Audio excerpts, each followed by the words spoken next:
Hi guys, welcome back to the Rabbit Learning. In the previous video, we have learned how the syntax works, and in this video, you can understand the variables and the data types in Python. Let's begin by creating a folder named variable. Right click and choose open with code to open this folder in VS Code. Now create a new file named main.py. Let's start with the simple variable age equals to 21. 21 is the value stored inside it, age is the variable. In this case, age holds 21, which is an integer. You can think of a variable like a container in your kitchen. One for rice, one for sugar, another for coffee. Each container holds a different item, just like variables hold different values. Now let's store name equals to double quotes Govin. Here's the value Govin is a string because it's enclosed in quotes. We can also store floating points number like CGPA. This is a float, a number with a decimal point. You have now seen how to create variables with different data types, string, integer, and float. This is the assignment operator used to assign the value. But there are some rules when naming variables. These are part of Python syntax, the set of rules the languages follow. I'll provide you with notes and a handbook, so don't worry about writing everything down. Focus on understanding. Here are some rules. Variable must start with letter A to Z or an underscore. They can contain letters, numbers, and underscores. Variable names are case sensitive, like name and name with capital N are two different variables. Most important rule to remember, avoid Python keywords like if, for, while, because it is reserved keywords in Python. Let's see some examples. 34 name equals to 4. This is invalid because it starts with number. This will throw an error because variables can't start with a digit. This is valid. This will also give error because it contains invalid characters.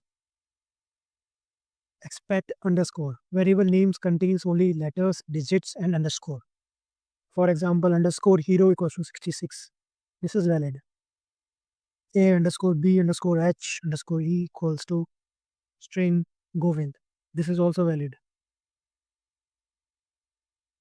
If you notice a red underline in VS Code, it often means invalid syntax or variable naming.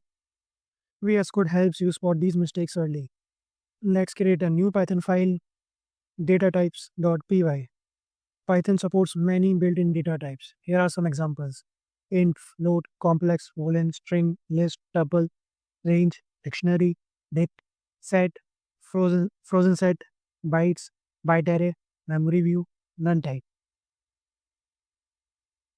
For example, age equals to 21, print age. It is the example of integer. It prints age.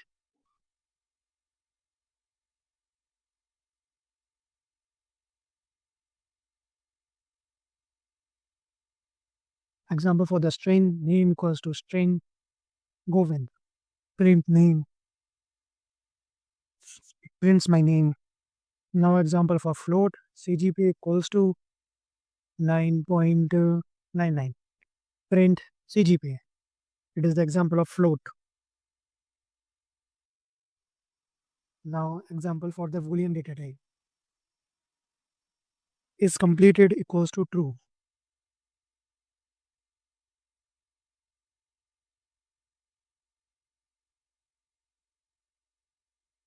Can also be false.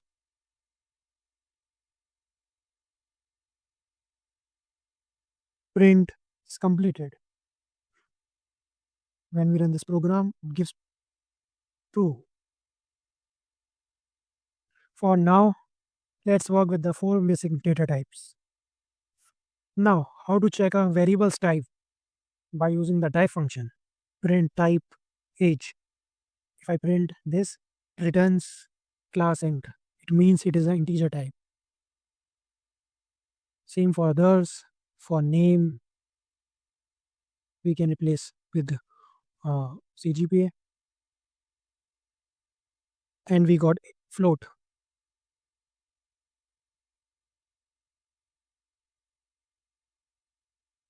This tells you the data type of each variable. To summarize, int stores whole numbers, float stores decimal numbers, str stores text, bool stores either true or false.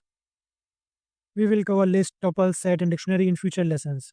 For now, just remember, lists are ordered and changeable. Tuples are ordered but not changeable. Sets are unordered and store unique items. Dictionaries hold key value pairs useful for structured data like student marks. That's it for the video. In the next video, you are going to learn typecasting and comments. So, happy coding.